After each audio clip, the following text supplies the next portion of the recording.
Black Mesa Source is one of the greatest video games I've ever played. No, scratch that. It is easily in the top 3 of my favorite video games, period. That's right, I like the game more than Ocarina of Time, Majora's Mask, and Team Fortress 2. Black Mesa Source is a remake of Half-Life, a 1998 shooter by Valve, often regarded as one of the greatest shooters of all time, which spawned 3 spin-off titles, Blue Shift, Opposing Force, and Decay, a sequel, Half-Life 2, and 2 more episodic sequels of that. Still waiting on 3, though.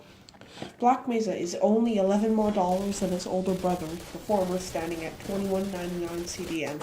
And for that money, you could either get Half-Life in a pizza, or Half-Life with vastly improved next-gen graphics, better AI, a transition to the realistic Source engine, improved level design, puzzles, textures, models, voice acting, more small details, and a polish like no other indie game, albeit financially backed by Valve.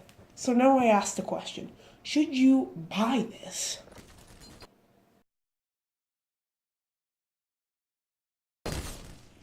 The graphics of Black Mesa are great compared to Half-Life 1. They, despite running on the same engine as Half-Life 2, blows even some next-gen titles out of the water. Short answer, the graphics are beautiful. Long answer, every texture reflects light as it should. Every particle of snow on the ground and mist in the air reflects light and glimmer accordingly.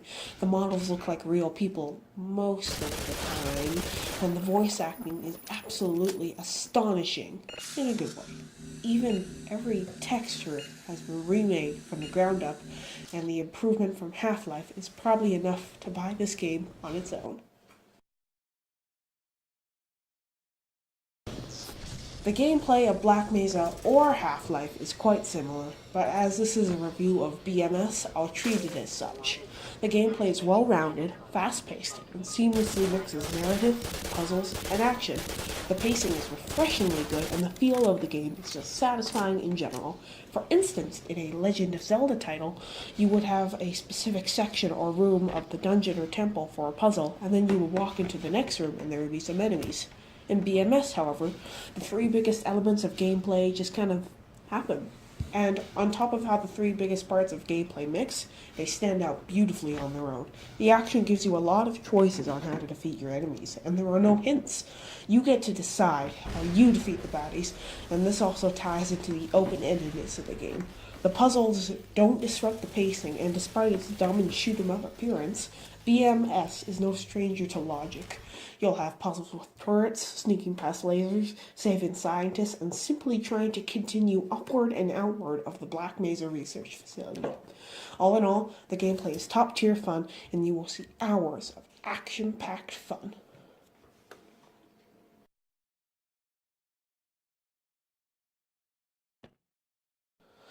Black Mesa's, or rather Half-Life's plot, is definitely not the most creative. What it is, however, is shockingly well executed. The game starts with the action-packed rush of a first-person tram ride to work. You enter the body of the young Gordon Freeman, a 27-year-old MIT graduate, and, well, not much else. The four-eyed Freeman never talks throughout the whole game and relies heavily on the projector salon to the character motif. By the way, 4-eye means glasses. He doesn't actually have 4 eyes. This works well, however, as you never leave the perspective of our unlikely hero, and most information about him is gained by being spoken to or being spoken about. Anyhow, Gordon's job is at the top-secret research center, Black Mesa Research Facility, developing weapons and other Area 51-esque shenanigans. You learn he will be performing an experiment with the anti-mass spectrometer, a device capable of creating interdimensional portals, and that experiment, orchestrated by the mysterious G-Man, involves pushing a crystal into the device. Suddenly, a catastrophic failure occurs during the test, and you have to jump in to save the world. Just kidding, you run like hell.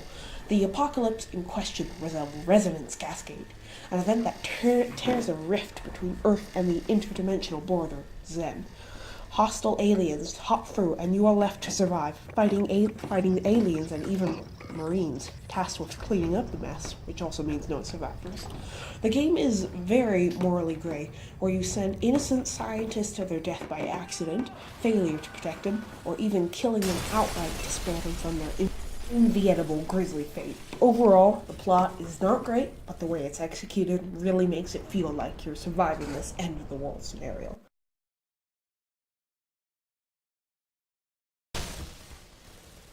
Final verdict.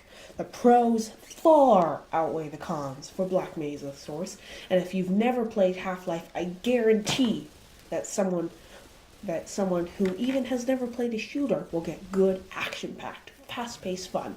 If you already own Half-Life, it might be less of a deal, but it's still recommended. I say buy